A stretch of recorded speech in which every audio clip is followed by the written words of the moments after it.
that they're using. And, science is all about testable, observable, and repeatable data, right? So, to alleviate the problem of distorting the edges because the magnifying glass ring is too small, I went on Amazon and I got these plastic magnifying sheets and came up with another way of doing the same thing, using the sheet right here. Set the city up, a little cutout of the city, and now I've got the big magnifying glass sheet. Bring the camera right up to the lens. See, that's the normal view of the city. Now let's back up again. The science is the same of that of a lens. Here's a simple example. So if you're looking at Chicago here, the atmosphere really is acting like a lens. yes. Atmosphere really is acting like a lens, and this is how much of the city is missing due to the lensing effect, the magnification of the atmosphere. You're missing, a good portion of the city just by pulling my iPhone back on a 3-foot long desk. That's how much I lost of the city.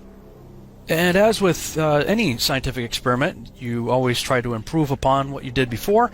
So I got some foam core, made a little housing for the magnifying sheet, and pasted the city on the back there, and I made it as 2 separate pieces so that I could flex it as necessary, because I think that there are different types of atmospheric conditions that would allow for more magnification versus less magnification.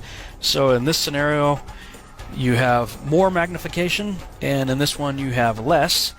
And for this one I decided to put the Toronto skyline into my little box here. And let's try it again. Okay, we're all the way up against the glass. Now let's zoom across the lake. And wow, look at that. The lower portions start to disappear. Now let's zoom back in to get a little closer to the one that Captain Baltard was talking about here. And wow, look at this. Here's his image on the right, and here's my image on the left. Missing the lower portions of the city had nothing to do with curvature whatsoever. And this, of course, is my answer to the meme that you've all seen being passed around on Facebook, showing the missing part of buildings as absolute proof of the curve. No, not really. But, okay, here's the part I really wanted to show you guys. I was already in the process of modifying my experiment, so here's what I came up with. I've got my magnifying sheet frame, and I created a little stand to paste the sun on it and keep it the same height over the flat surface of a table, so the sun is always going to be parallel with the surface. And check this out. Alright, here's the first test of a sun moving over a flat surface, and with no atmospheric magnification it does what we might expect it would. It gets smaller as it goes away from us. Alright, now let's see what happens when we add in our atmospheric magnification. Again, water and refraction. Water causes magnification and refraction, right? So let's bring the sun back. Oh, check this out. Refraction bends the light downward. It made the sun set on a parallel surface. As it was moving parallel, the same height, the whole way over a flat surface, the refraction caused the sun to set.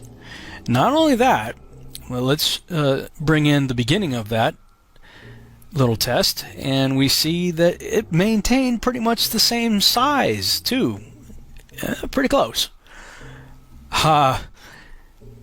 And of course that's because as it's moving away, the magnification is still taking place, and so even though the sun's further away than it was in the beginning of the test, the magnification basically preserved the same size, and the refraction made it set. Now, I'm just going to put forward a crazy idea for you to think about.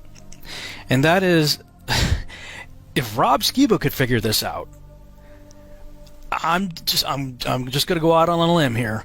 I think it's quite possible that the creator of the cosmos could have figured out the same thing and engineered our beautiful sunsets, thanks to all that water he placed in our atmosphere.